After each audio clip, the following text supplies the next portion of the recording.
புசியானந்த் வெற்றி வேட்பாளர் ஜேவி அப்படின்னு சொல்றாரு.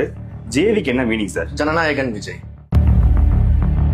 முக ஸ்டாலினா எம்கேஎஸ் சொல்றான். அப்பெல்லாம் நம்ம ஏன் அந்த கேள்வி வரவில்லைன்னு அப்படின்றது தான் முக்கியம். அதை ஒரு மதம் சார்ந்த பெயராக, ஒரு மதம் சார்ந்த பெயரை வைத்துக்கொண்டு இப்போ மட்டும் இந்த பெயரை யூஸ் பண்ணிக்கலாம்னு கேட்கறது அப்படின்றதுதான் அரசியல். அதாவது ஒரு விஷயம் புரிஞ்சுக்கோங்க, நீங்க அவர் எந்த விதமான ஒரு மதத்துக்குள்ளேயுமே அவர் அடக்க முடியாது. இல்ல நீங்க எச் ராஜாவையும் இல்ல திமுக நபரையும் தனியா பிரிச்சு பார்க்க வேண்டிய அவசியமே கிடையாது. மிக தெளிவா அதான் சொல்லிட்டு இருக்கோம். ஒன்றியத்துல பாஜக இருக்குன்னா தமிழ்நாட்டுடைய கிளையாக தான் திமுக செயல்பட்டு இருக்குன்னு சொல்லிட்டு, இப்படி ஒரு மதம் சார்ந்த ஒரு அரசியல், ஒரு பிளவுவாத அரசியல் இருக்கு அப்படின்னா பாஜக எந்த அளவுக்கு திமுகவை விழுங்கி இருக்கிறது அப்படின்றத நம்ம பார்க்க வேண்டியது. சார், உங்க கட்சியிலேருந்து சமீபத்தில் வெளியிட வைஷ்ணவி அவங்களுக்கு நிறைய ஊடக வெளிச்சம் வருது, இன்ஸ்டாகிராம் ஃப்ரேம்ஸ் இருக்கு, அதெல்லாம் ஓகே. அவங்க தான் கட்சியிலேருந்து வெளியிட்டாங்க. அதுக்கப்புறம் ஏன் மறுபடியும் அவங்களை கமெண்ட்ஸ்ல அடிக்கிறது? யார் பண்றாங்க? பேர் சொல்லுங்க. இந்த நிர்வாகி இல்லைன்னா இந்த ஊரை சேர்ந்த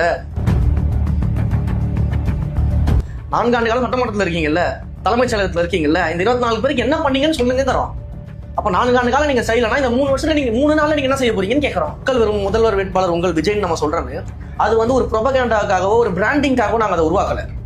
உண்மையிலே சொல்ல போனா அந்த டேக்லைனை கொடுத்ததே மக்கள் தான்.